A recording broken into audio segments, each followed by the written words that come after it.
Good afternoon. I'm John Nash, and I want to thank you for joining me for this week for GoToTraining. And I want to start by sharing my screen. Uh, this is a textbook that I found in the bookstore that I want to refer to and get some wisdom from today, and it's called Budgeting for Incredible Full Sail Students. I thought it would be very relevant to what we're talking about today and in the course this week. Anyway, I want to go over some basic concepts uh, of finance as it pertains to personal finance this week. That's the theme for the week, personal finance. Um, and I want to start by asking the question, how are we doing as individuals in America with personal finance? How are we doing? Not as a country. We all know that the country overspends, but as individuals who manage our own household of inflows and outflows, how are we doing? And there was a survey done several years back in which they determined that roughly half of Americans, you can Google how many Americans that is. I think it's 320 something million. Roughly half of that, or 160 million or so, people could not come up with $2,000 in an extreme emergency, including asking for the money from family and friends, which means that about half the country is living paycheck to paycheck. And not everything is is that's not happening entirely because individuals are not responsible, but there are things that we have control over in our own households. Many things we don't in the economy, but there are some uh, dynamics that we have complete control over, and that's what I want to talk about today. But it does help to figure out what the pulse of the country financially is, and also to try to just figure out what happened. Because if you figure out what has happened, you understand the context for the financial game that we're playing. If you want to win this game, you need to know how the game works. Um, so, as you can see here, these are from Wall Street Journal. Some polls, I think 2014. How frequently do you find yourself just getting by financially and living paycheck to paycheck? As you can see, 48.2%, about half the country said all the time. And you might think, well, that means that the other half of the country is fine. Not necessarily. 24% of the total um, said sometimes they're living paycheck to paycheck, which is still not good because that can completely prevent you from reaching your financial goals. And only 27% said they never live paycheck to paycheck, and I'm sure some of those are lying. In any case, the other survey says, how do you feel about your current financial condition? 53.7% say they feel overwhelmed. 33.1% sometimes feel worried, and only 13% said they feel comfortable. And again, I think some of them are lying. So what happened? As you can see in this chart, this is from Zillow, who gathers this information. From 2005 to 2015, the average household income in America increased by 18%, which sounds like a lot, right? It sounds like, gee, everybody should be in great shape. There's no reason anybody should be struggling. And if you look at the chart, you can see the blue line here, and you can even see part of the cycle that's going on here. We have the up and the peak, and then the downturn. That was actually the Great Recession, and we're maybe at a new peak here today. At the end of this chart, that is. But that's the income situation. Income's gone up 18%, so the pie in the pie chart of income and expenses, the pie has gone up. But look at rent. This is the red line. I want you to see what's happened to rent. Rent or mortgage are both part of the category called housing, and housing typically is the largest expense for most people because the asset of buying a house is typically the largest asset individuals will ever own. But this chart is just rent. Um, Mortgages, of course, are fixed, which is one of the advantages. The payments are fixed for a long time, even though the economy is still growing and prices are still rising.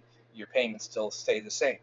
But for the people that don't have own a home, then they rent. And I want you to see that from 2005 to 2015, rent has increased by 35%. So household income up 18, rent up 35. So what does that mean? It means that if one piece of the pie, perhaps the largest piece of the pie, is getting larger, then some other piece of the financial spending pie has to decrease, right? Or you have to increase the size of the pie with new income. So those are the only ways that you can win at that game. So if I ask you why are individuals living paycheck to paycheck? Why are they struggling? You can see that some of the reason is, hey, this is out of our control. The dynamics of the economy are such that 99% of the people have no real wealth and are playing a game with unfair odds. Am I trying to be a downer? No.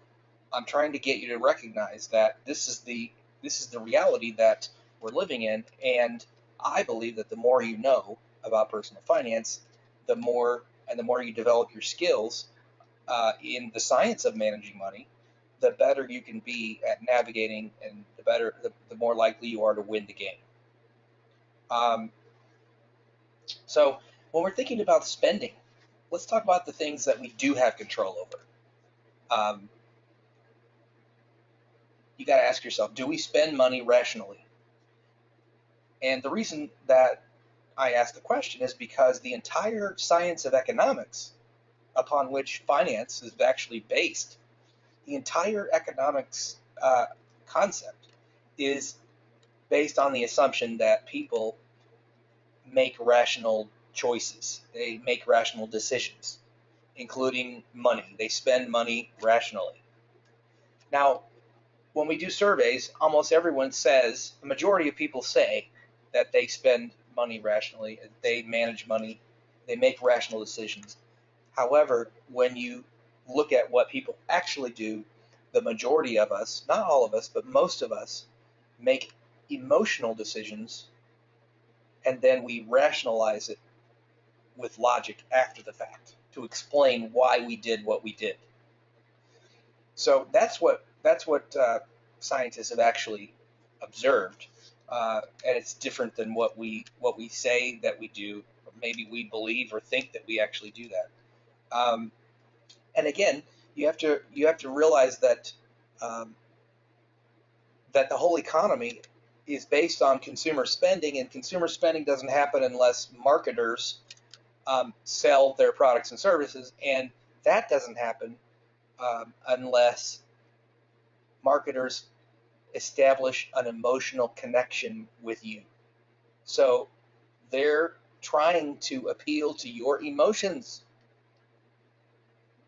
They're monetizing an emotional connection with you.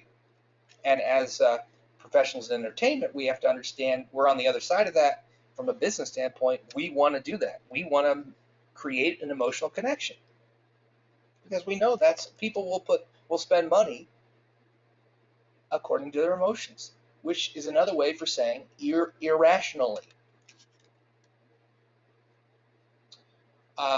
Budgeting and being a good steward of your money is a logical exercise for emotional people. And in order to win the game, you have to understand yourself. You have to understand how your brain works and how behavior unfolds when we put people together into groups, like in an economy or just any large group of people. because we have an emotional brain, it is neuroscientists believe it's the oldest part of our brain. Because we have this emotional brain, uh, we uh, we swing back and forth between two major emotions. And in finance, we have terms for that are maybe different than other sciences, but um, in finance, we call those two emotions greed and fear. So if you think about super positive emotion and super negative emotion, we would call it greed and fear. Um, because individuals have this emotional brain, and because we swing back and forth between greed and fear, um, we have our own cycles of emotion. And when we are together in an economy, in herds of people, then now we have an economy-wide emotion. In other words, a level of emotion that swings back and forth between greed and fear, between over-optimism about the future and over pessimism about the future, fear. So that swing of emotion is exactly what creates the economic cycle or the business cycle. That's why we have expansions and that's why we have recessions. Um, so why is it important to think about this? Isn't this just something for neuroscientists to study? Well, yeah, that's true. But if you want to win the personal finance game, you have to understand um, that you're in an economy that goes up and down, and it helps to try to identify what part of the cycle you're in right now. In other words, are you in a recession or are you in an expansion? Because the decisions you make with your finances could literally um, make you or break you financially. And what we see, what most people do, because they're in the herding mentality kicks in large groups. When people become super optimistic, um, they choose to spend more money, and they ultimately make commitments and lock in spending in their financial pie at a higher level. So what I'm saying is that when the economy is going really well and people are bullish or are super positive, and in finance we say they're greedy, then people move into bigger houses. They spend more money on cars. They buy nicer clothes, and some of those, like the house and the car, are commitments. You're locking in that spending for a while, and a house could be like a 30-year commitment. Even renting an apartment is at least a 1 year, usually a 1 year commitment. So what gets people into trouble is that they lock in those commitments at the height of optimism, never thinking that, oh my gosh, shortly thereafter there's going to be a recession.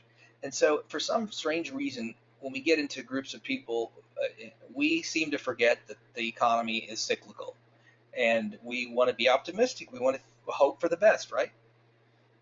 And so, for some reason, we just ignore the reality that recessions happen every 3 to 5 years, statistically or on average. Um, so you don't want to lock in your commitments at a high level, um, because you got to realize at some point that the reality of the economy is actually more optimistic than it. How do I say it? The economy is growing faster than it's capable of sustaining.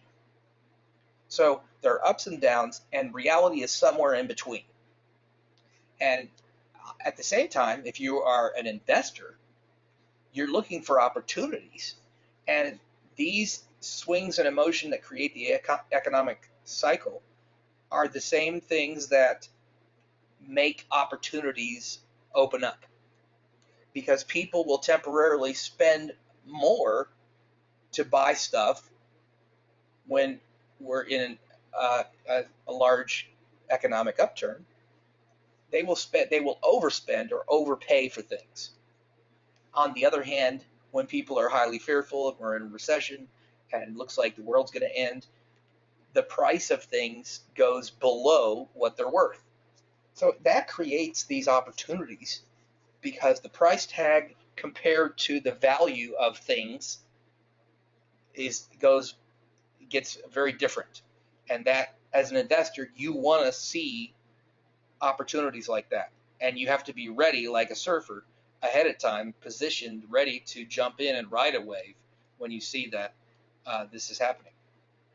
All right. So back to the personal finance world here. There's a classic book written by Dr. Thomas Stanley. It's called The Millionaire Next Door. And I highly recommend it. They even have it on audio if you want to do that. But he studied hundreds, maybe thousands of millionaires. And he got some surprising insights when he did that study. One of those insights is that the majority of the millionaires did not inherit their wealth. They made it themselves. They first generation. So that was the first surprise. But the second surprise was just as insightful, if not more, and that is that when you look at the average millionaire, you can't tell that they have over $1 million in assets or net worth. You can't tell that they're millionaires. And that's why he called the book The Millionaire Next Door, because literally next door to you could be somebody who's a millionaire and they just drive a beat up pickup truck and manage a gas station down the road. So those were insightful things, and they're instructive to us. They inform our personal finances because regardless of what the television image of millionaires or wealthy people is, the reason why people become wealthy is because they don't overspend on things. They don't go crazy wild and buy unnecessary things. So this is something that if you want to become wealthy, this is a very important way of living that you need to incorporate into your lifestyle. So as you can see on the slide, there are two very important terms. It's important for us to understand the difference between the two. The first one is rich. The other one is wealthy. So what's the difference? Well, if let me give you a hypothetical, and I assure you that it's completely 100% hypothetical. So I came here today. I drove in my Ferrari, and I left my McMansion this morning, and I'm driving in my Ferrari. I must be rich, right? Because I have a Ferrari. I'm rich. And so now you think about that scenario from the standpoint of the two words, rich or wealthy. So what is rich and what is wealthy? Okay, I have a Ferrari. I must be rich. So rich can be, hey, I either make a really high income, or I have chosen to purchase assets like nice cars or nice houses. I wonder what percentage of the people that drive Ferraris actually own them. I bet you it's pretty small. And having money coming in does not make you wealthy. So what is wealth? Wealth is, in terms of finance, is literally assets minus liabilities that are positive. On the balance sheet, the formula is assets minus liabilities equals equity. So, for example, if you own a home, or we say we own it, but we're really buying it from the bank, then you own a certain percentage of it. Maybe you have invested $10,000 towards a home, and maybe it's gone up $5,000 in value. So maybe it's $15,000 is the market value for that house.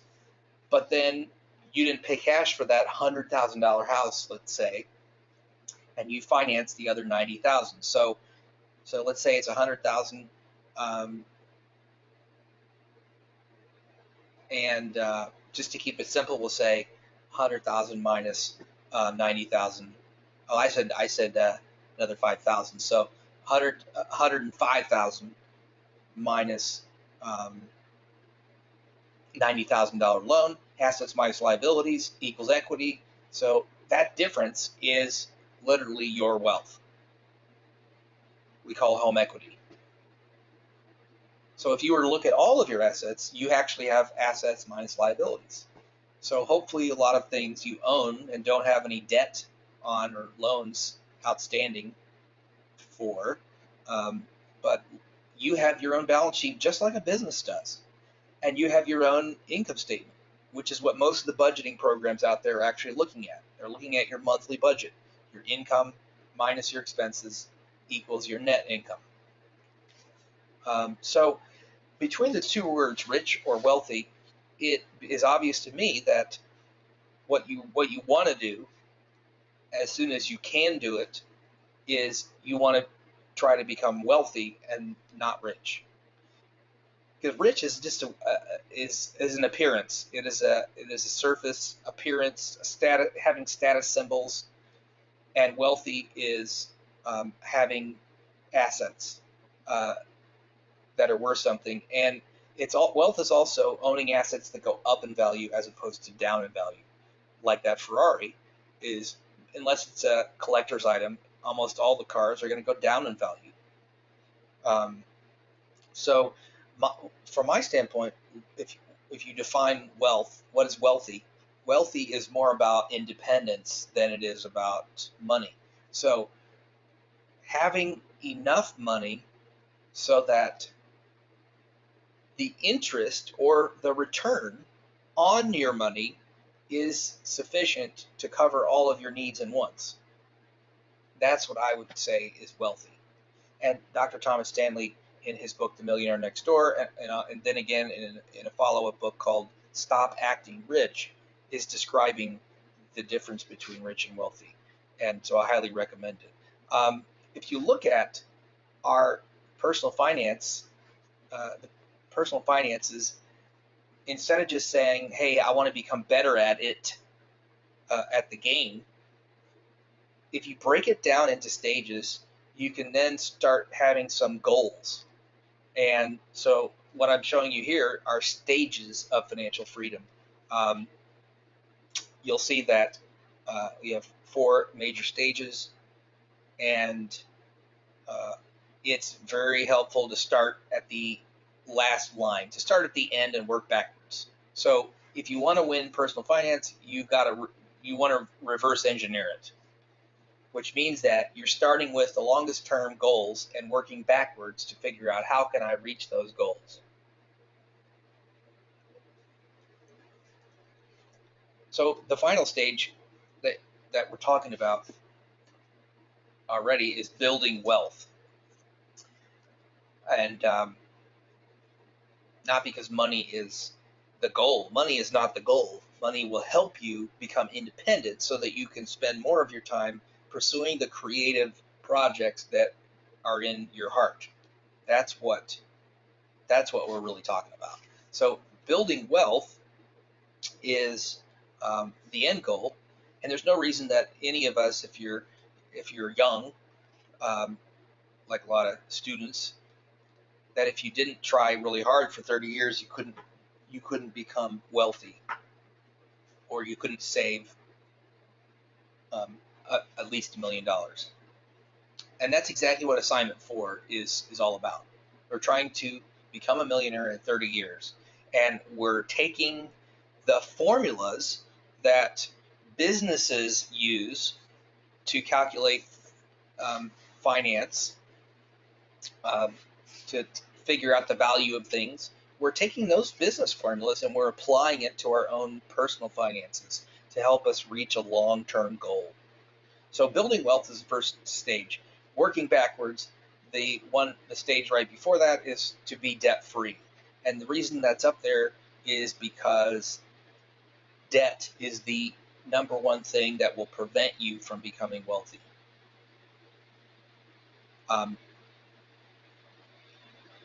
Debt, is it good or bad? That's a good question. Debt, when we're talking about businesses, we see that debt can be very good, but it's not always good. And in finance, we have a different word for debt. It's called leverage.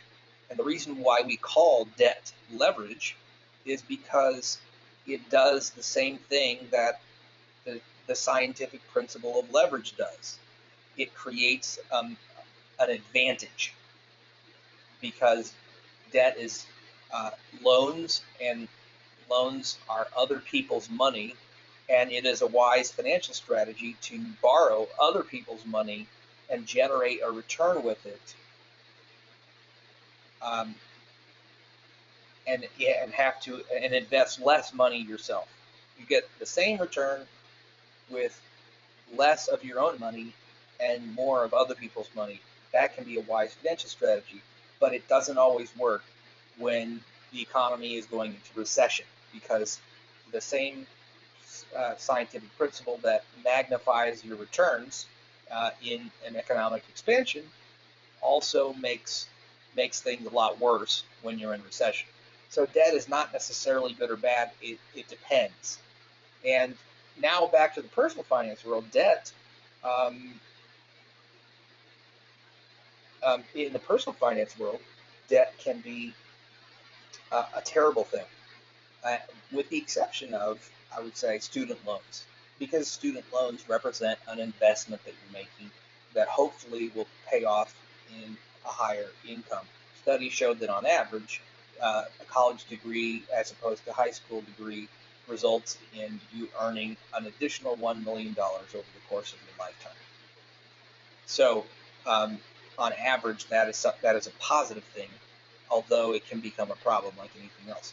So, debt will keep you from becoming wealthy. Why?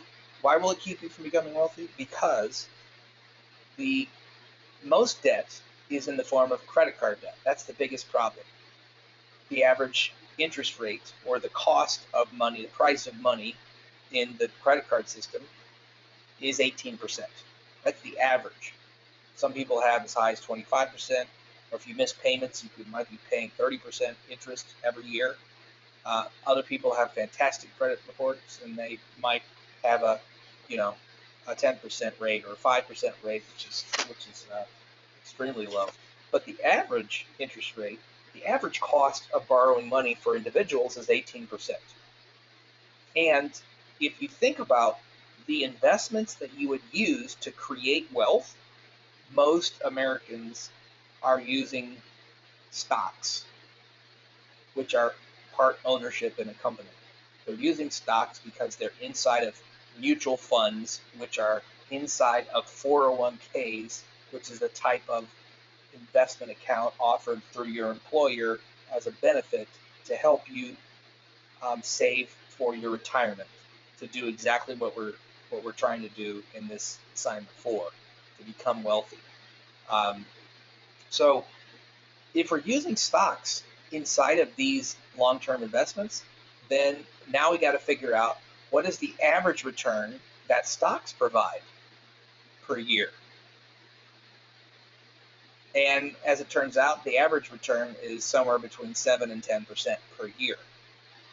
That's over 10, 20, 30 years of investing.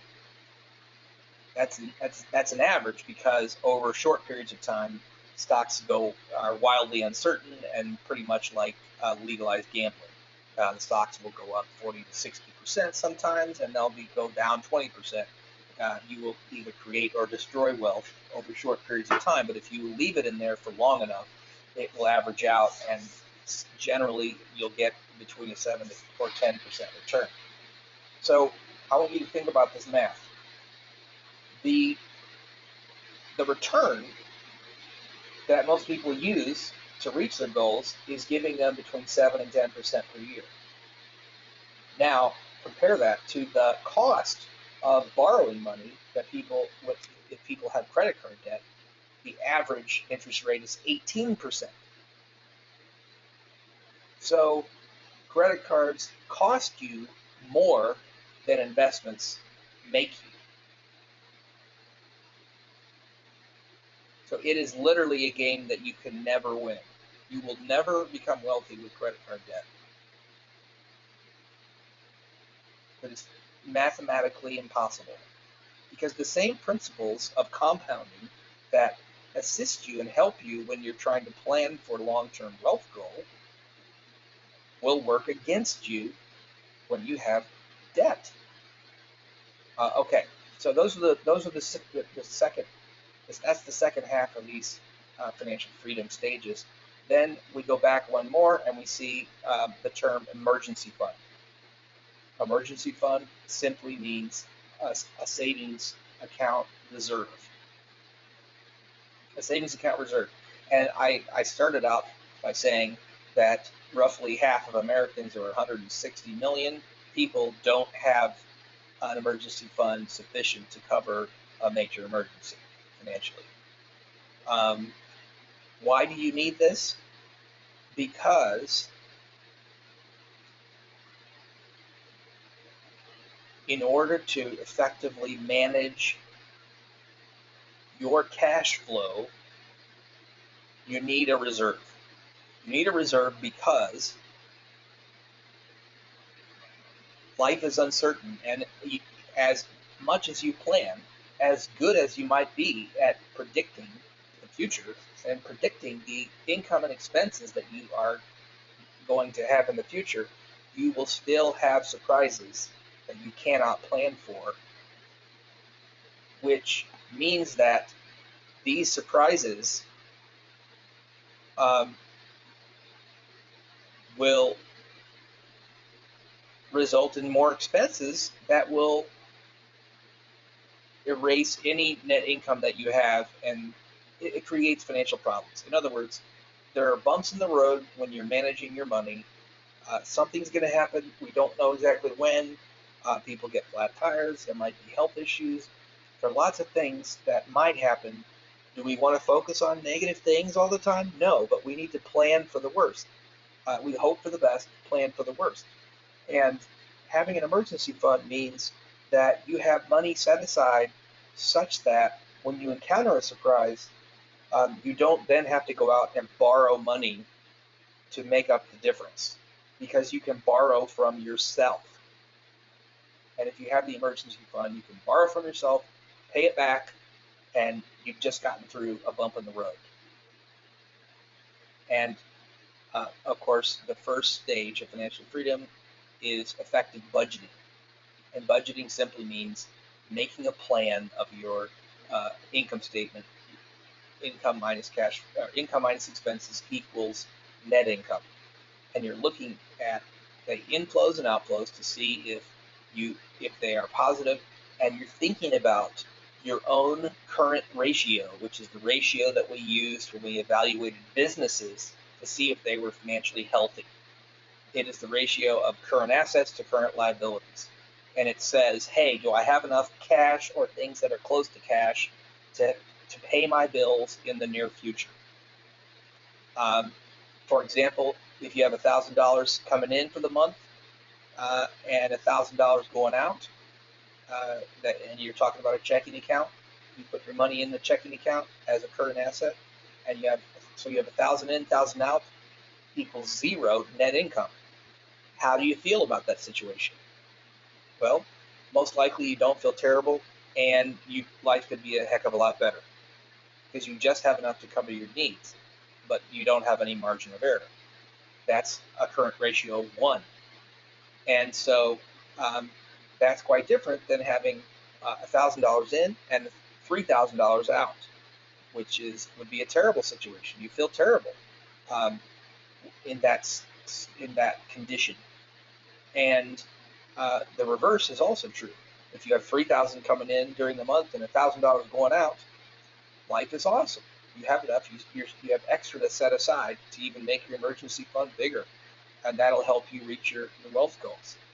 So that's the position that we want to be in. But I want to conclude by just sharing with you something that most people don't understand.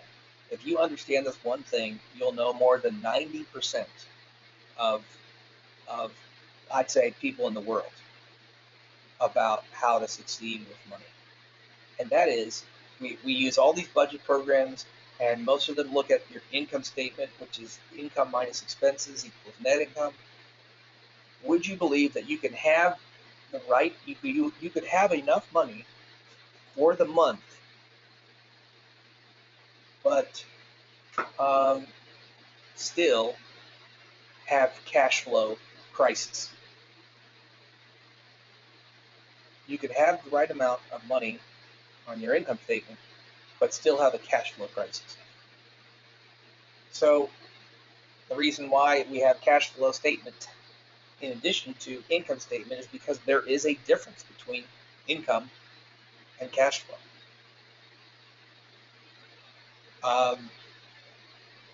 The basic example I know of is as follows. Let's say you make $1,000. You have $1,000 coming in. The majority of people work for companies that pay them a paycheck, and how frequently do they get paid? Every day? No. Every month? No. Every 2 weeks is what most people, that's the situation most people have. So if you have $1,000 coming in, then let's say that would be $500 in the first week, $500 in the third week. All right? So $1,000 in, and you have $1,000 out. And I'm going to say that $800 of that is for rent, just for the sake of this example. When is rent due? Rent is usually due first of the month, right? There are exceptions, but it's usually due in the first of the month, and it's always due at one time. So if you see this situation, you make $500 every 2 weeks, but the first week you got $500 in, and you already owe $800. So you're already facing a cash flow crisis because you have the right amount of money during the month, but you don't have it at the right time. So the timing of cash flows is crucial to winning the financial game. And so on the income statement in that situation, everything looked okay because you ended up with zero net income, but you're not looking at the actual forecasted balance of cash. And that's where the emergency fund is so vital to your success, because when you're in that cash flow crunch, when you have negative cash flow projected, you need to use that reserve to make up the difference and keep yourself out of debts, which will keep you from staying out of debt, will enable you to create wealth. Hopefully you can see that there are lots of moving parts of this machine, but they all are tied together. And if you want to build wealth, you need to stay out of debt. You also need an emergency fund to do that, and the emergency fund helps you become a more effective budgeter. And these are the stages of financial freedom. And I hope you enjoy the rest of the week. You have an assignment on using the time value of money formulas to plan for reaching a $1 million goal in 30 years. And again, I want to thank you for joining, just spending your time listening to me talk about this topic. It's something that I've had a lot of experience in, making a lot of mistakes personally, and so that makes me very good at explaining what not to do. And I hopefully, if you can take some of these tips and apply them, you'll not only do well in this course, but you will get into a position ultimately that allows you to do more of what you love to do, the creative things that you really want to pursue, instead of worrying about money.